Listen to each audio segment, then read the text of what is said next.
Pam is an epic brawler that was released all the way back in 2017, in the very old days of Brawl Stars. Since then, her journey has been far from smooth. Unlike some of the other brawlers from 2017, like Mortis, Colt, or Piper, Pam has never been too popular of a brawler.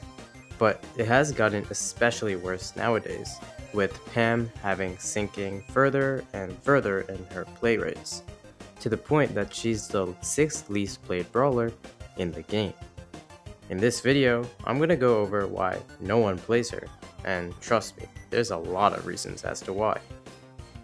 I want to specify that this video does not intend to insult your main or whoever you play, unless your main is Edgar. This video simply serves as an explanation as to why a few brawlers are not played, and who knows, it might sway people to your main side. Pam is basically the most forgotten brawler in the game for someone who has been in the game as long as she has. Usually, you would think that the forgotten brawlers would be some of the more recent brawlers, or some of the brawlers in the forgotten times of the early 2020s. But Pam dropped all the way back in 2017. That's 8 years ago. That's enough time for someone to actually love Pam, and yet so few people do.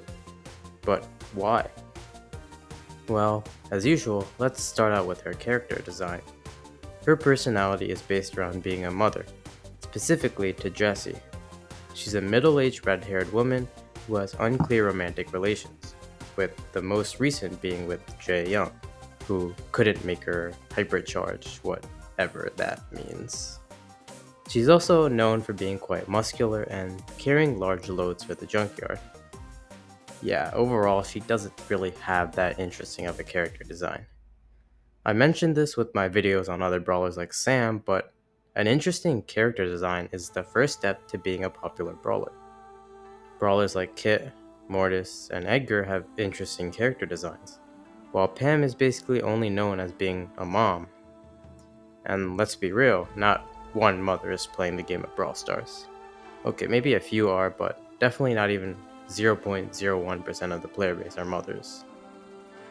Literally, no one can relate to Pam, and while that isn't the biggest factor in terms of popularity, it does mean that she can't rely on her character design to help out at all. But character design aside, let's talk about something infinitely more important, her gameplay. Pam has a pretty interesting design, being based around a sort of anchoring playstyle. Her health is extremely high, and of course, her turret can be placed to give her even more healing, making her a formidable threat indeed. But an anchor playstyle isn't really that popular, but to find out why, we must first assign a definition to it. An anchor in MOBA games is a brawler that is just stable. When everyone else is getting kills and getting killed, the anchor is simply holding down the center for as long as they can, offering defensive support, which in the case of Pam involves her healing turret. Pam is basically this, with her very large health, her low damage output and large spread, her healing turret.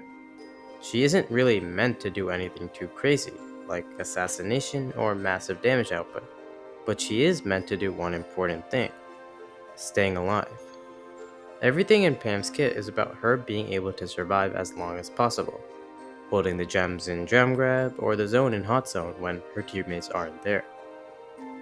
The only problem is, well, an anchor playstyle isn't really popular. It relies a lot on patience and just pure survival.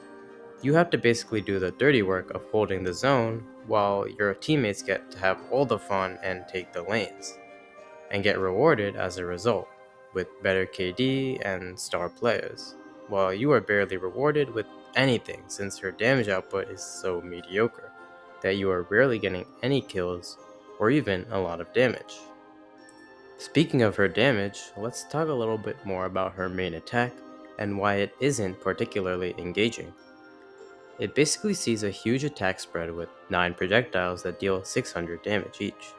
It might seem like that's a lot of damage, but most of the time you're not even hitting half of those shots.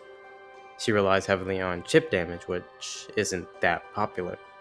People like big damage at once, not small damage over time. So, what do people actually find fun and interesting? Well, 5 main things: mobility, burst damage, explosive plays, assassination, and long range. Of course, there's a bit more than this, but for now, we can specify these 5 categories as some general things people like. Though, to be fair, there's a very large amount of overlap with the brawlers, as you could guess. First, mobility. This entails things like fast movement, or things like dashes or jumps.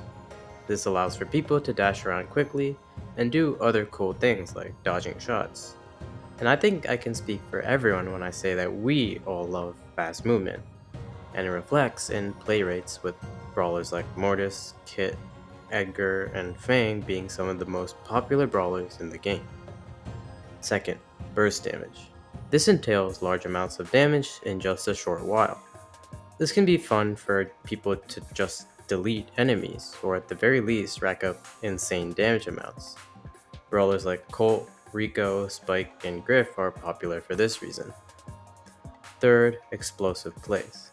This is the loosest definition, but this is basically those game-changing plays that we all love to see, like stealing the gems at the very last second or something like a team wipe.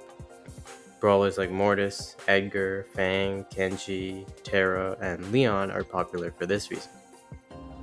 Fourth, assassination. Assassination is self-explanatory, being able to kill a specific brawler quickly and get out quickly, which is always pretty hype to successfully pull off, especially in a difficult situation for your team. Brawlers like Mortis, Edgar, Fang, Lily, and Kit are popular for this reason. Finally, long range. This is also self-explanatory, basically having enough range to outrange your opponent, and for brawlers of these ranges, it's extremely satisfying to hit shots since it's definitely not too easy to. Brawlers like Piper, Brock, and Mandy are popular for this reason. With all this out of the way, well, what does Pam fit into? She has no way to move herself faster, and she has a normal movement speed. Well, because we know why. This takes mobility out of the question. Burst damage? Well, not really. Sure, she has a bit of damage potential, but it rarely is ever in play, and more often than not, her damage just entails chip, and a little bit more chip. And don't forget about chip. Explosive plays, well, you'll be lucky to get even more than one kill at once. However, her ammo stealing gadget is pretty satisfying to use. You can turn the tables on someone like an Edgar jumping on you, which is pretty cool. Assassination, well, I'm sorry, but Mama J is not surprise killing anyone and getting away with it. Finally, long range. Well, she doesn't have a horrible range, but the problem is that her spread is just way too much to actually feel like you're outranging anyone, or feel satisfying when you hit a shot.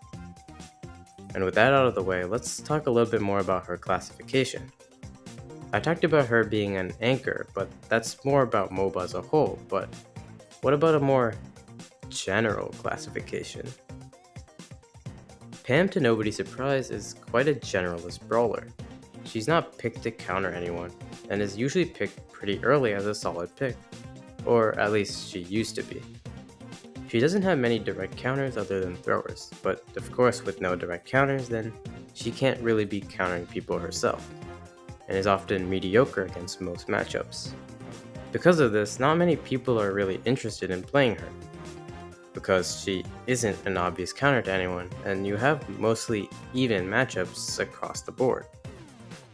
Furthermore, she has a patient and tactical gameplay, which for a kid's mobile game is never a good sign. As I said earlier, she's basically all about survival, but not only her own survival, but the survival of people around her. This forces her to position turrets properly, position herself properly, body block, and do a lot of stuff for the good of the team, which most people aren't too fond of. She also requires a lot of patience to play, with you having to spend long amounts of time at the zone, staying as live as long as possible, especially when waiting for your teammates to respawn. Furthermore, with her very mediocre damage output, you have to patiently and slowly chip down your enemies instead of getting instant gratification like you would with other brawlers. Overall, this style of gameplay doesn't attract many players, especially for a game such as Brawl Stars. Speaking of styles of gameplay, let's talk a little bit more about Pam's, but this time more relating to her support classification. She has an interesting relationship to supports. A lot of her support is actually a bit indirect with the whole anchoring part, but she does have a bit more direct support capabilities. Her super allows her to heal 960 health every second. That seems really good, and it definitely is, but it's balanced in a way that makes it seem pretty bad. So how is it balanced? Well, by being a turret, with a pretty measly range of 5 tiles. This of course can make defending a point much easier since everyone will be around the point, so the entire team can seem invincible around the turret. But other than this, it's nowhere near as versatile as other support healing capabilities. Pam has to basically stay right next to her turret, and everyone on her team has to be near it to get the healing. And of course, with what I said earlier about anchoring, Pam is not likely to be near her teammates for too long, so this doesn't get that much value as some other supports heals. Brawlers like Byron, Barry, and Doug can heal on the go, and basically wherever, while Pam has to stay stationary with her turret. And in an increasingly mobile meta, centered around faster and faster brawlers, the stationary turret with a 5-tile range just can't cut it. And unlike other supports, Pam doesn't really do much else besides supporting the team. On the other hand, Doug doubles as a tank, Byron doubles as a marksman, Kit an assassin, and Barry an artillery. Pam, well, she doesn't really fit that well into another class, other than maybe tank, but that's flimsy at best. And to be honest, pure support brawlers aren't a very popular class to play. Everyone wants to be the hero of the game, but nobody wants to do the dirty work, which is basically what Pam is. Let me take Marvel Rivals for example. There are 6 total slots for players to play, with the best comp usually being a balance of 2 tanks, 2 DPS, and 2 supports. Yet, most of the time we see 3, 4, and even more DPSs, because everyone wants to be the hero of the game. No one wants to be the support, and even less people want to be a tank. And guess what?